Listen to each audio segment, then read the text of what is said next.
Bismillahirrahmanirrahim. Assalamu alaikum. Students, hopefully all of you are doing well. Today we are going to start class 9 maths chapter number 5 whose title is factorization and it's exercise 5.3 question number 2. But before starting question number 2 हमें एक concept है factor theorem का। हमने जो question number 1 किया उसमें हमने remainder theorem को डिस्कस किया। अब रिमाइंडर थ्योरम क्वेश्चन नंबर 1 में चला, डिस्कस हुआ और वहाँ वो अप्लाई भी हुआ। अब आगे भी वो क्वेश्चंस के अंदर रिमाइंडर थ्योरम तो सब में चलेगा ही, लेकिन एक फैक्टर थ्योरम है, एक चीज़ छोटी सी, ये कोई इतनी बहुत टेंशन वाली चीज़ नहीं है, बहुत आसान सा कॉन्सेप्ट है। इसको समझने के लिए सबसे पहले अगर आप देखें फैक्टर है, फैक्टर्स क्या होते हैं। तो फैक्टर्स हमने जब चैप्टर स्टार्ट किया तो वहाँ हमने इसको डिस्कस किया बहुत डिटेल में कि फैक्टर क्या होता है। और वैसे भी आपको पता है, लेट्स सपोज अगर ये नंबर है 15 तो इसके फैक्टर्स हैं 5 मल्टीप्लाई बाय 3। फैक्टर क्या होता कि जिस पे वो नंबर कंप्लीटली फुली डिविजिबल हो, मतलब पूरा डिवाइड हो जाए, रिमाइंडर 0 आ जाए। जैसे देखिए अगर 15 को आप 5 पे डिवाइड करेंगे क्या आएगा, 5 3 जा 15, रिमाइंडर क्या आया 0। हमने प्रीवियस वीडियो में डिस्कस किया ना कि ये आपका क्या है, ये आपका डिविडेंड है और ये आपका डिवाइजर है। ये क्या है आपका कोशेंट, ये डिविडेंड है, ये डिवाइजर है और ये आपका रिमाइंडर है। तो रिमाइंडर क्या आता है 0। जब भी कोई नंबर उसका कोई फैक्टर होगा तो उसका रिमाइंडर हमेशा 0 आएगा। रिमाइंडर 0 होगा जब भी तो फैक्टर होगा, मतलब उस पर पूरा डिवाइड हो रहा है। इसी तरह ये तो मैंने आपको समझा दिया नंबर्स में। अब अगर हम बात करें अगर अलजेब्रिक पॉइंट ऑफ व्यू से, a square plus 2ab plus B square, इसका फैक्टर है a प्लस बी। देखिए मैं आपको करके दिखाता हूं।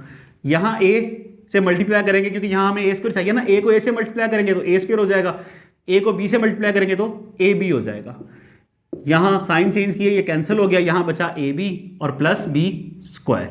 अब a प्लस b को जब हम b से मल्टीप्लाई करेंगे तो ये ab हो जाएगा, ओके। b को b से मल्टीप्लाई करेंगे तो b स्क्वायर हो जाएगा।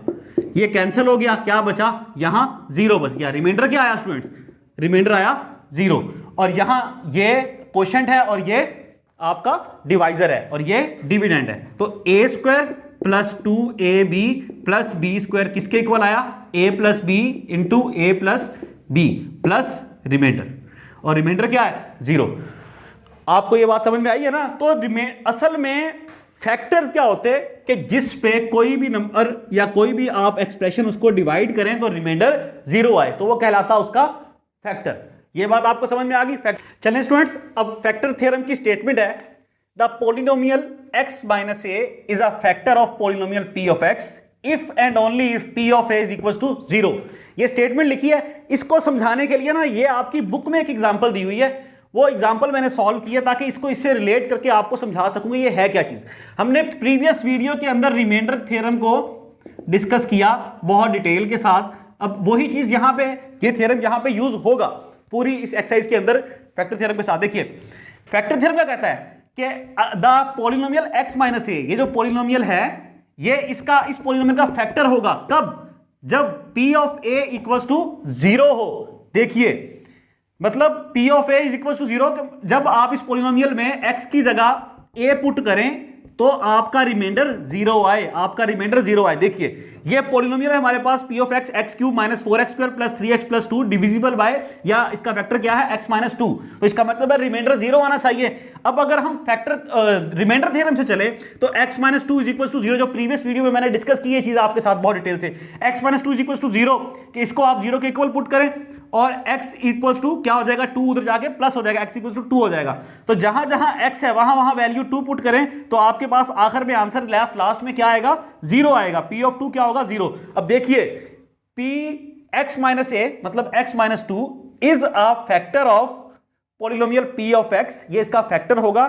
कब फैक्टर होगा, इफ एंड ओनली इफ, जब आप a की जगह मतलब जहां जहां x है, जहां जहां x है वहां वहां ये a2 x minus a x minus 2, p of 2 जहां a है वहां 2 किसके इक्वल आए, 0 के। तो हम क्या कहेंगे कि ये इसका फैक्टर है। ये इसका फैक्टर है कब, जब आप इस x की जगह ये वैल्यू पुट करेंगे। इस x की जगह जब आप ये वैल्यू पुट करें तो आपका रिमाइंडर 0 आए तो आप क्या कहेंगे, ये इसका फैक्टर है। ये बात समझ में आई है? ये हमारा फैक्टर थ्योरम हो गया। अब इस सारे को लेके हम अब क्वेश्चंस को स्टार्ट करते हैं। क्वेश्चन नंबर 2 से हम स्टार्ट करेंगे, क्योंकि प्रीवियस वीडियो के अंदर हमने क्वेश्चन नंबर 1 कंप्लीट कर लिया था। अब देखिए ना, वहां भी ये चीज है कि हमारा रिमाइंडर क्या आया, 0 आया। ये सिर्फ आपको समझाने के लिए सारी चीजें की थी। आई होप कि फैक्टर थ्योरम जो है वो मेरे बच्चों आपको, मतलब माय स्टूडेंट्स, कोई बड़े भी देखते हैं तो मैं ऐसे बच्चे बोल रहा हूँ यार, तो ये आई होप आपको चीजें समझ में आई होंगी। अब हम चलते हैं डियर स्टूडेंट्स क्वेश्चन नंबर 2 की जानिब। उसका फर्स्ट पार्ट है, आप देखिए, वो कह रहा है if x + 2 is a factor of, अच्छा जी देख लेते हैं किसका फैक्टर, 3x² - 4kx - 4k²। इसका फैक्टर क्या है, मतलब ये किस पे डिवाइड होगा, x + 2 पे। Okay, if x + 2 is a factor of this, find the value of k। तो ये जो k दिया हुआ है ना आपको, ये k आपने फाइंड करना है। ये बात समझ में आ गई? ये k हमने निकालना है। अब late p of x = 3x² - 4kx - 4k²। ये आपका पॉलिनोमियल है। पुट x + 2 = 0, इसको हम सिंप्लीफाई करते हैं तो x क्या आ जाएगा, -2 के इक्वल आ जाएगा। x क्या आएगा, -2 के इक्वल आएगा। देखिए बाय रिमाइंडर थ्योरम। अब बाय रिमाइंडर, मैंने आपको बताया ये रिमाइंडर थ्योरम आपका यूज होगा हर जगह। रिमाइंडर थ्योरम पे अगर हम आए, क्या था रिमाइंडर थ्योरम, क्या था कि p ऑफ x = 2, अगर आप ये है तो आप अगर x की जगह वैल्यू पुट करेंगे -2, तो जो आपका रिमाइंडर आएगा वो क्या होगा, 0 होगा। तो मैंने यहां, क्योंकि यहां रिमाइंडर आता था ना, यहां मैंने क्या लिखा, फिर 0 लिखा।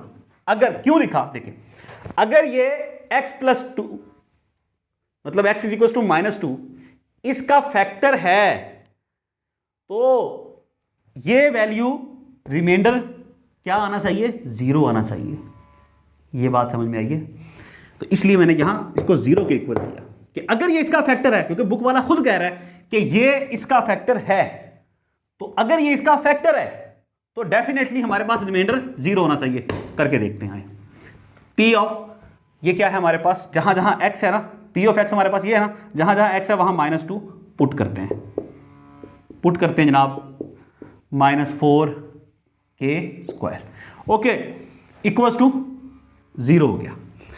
2 का स्क्वायर 4 होगा, -2 का स्क्वायर 4 होगा ना, क्योंकि माइनस की वजह से, ये स्क्वायर की वजह से माइनस का साइन खत्म हो जाएगा। 4 3 = 12, माइनस प्लस 4 2 = 8 k -4k² = 0।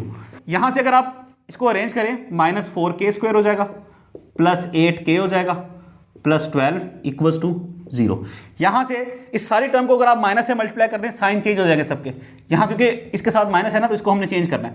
ना भी करें तो क्वेश्चन फिर भी सॉल्व हो जाएगा, लेकिन आप डायरेक्ट माइनस कर दें, ये हो जाएगा +4k², ये हो जाएगा -8k, और ये हो जाएगा -12 = 0। ठीक हुआ? इसको लेके अब हम आगे चलते हैं। 4k² - 8k - 12 = 0।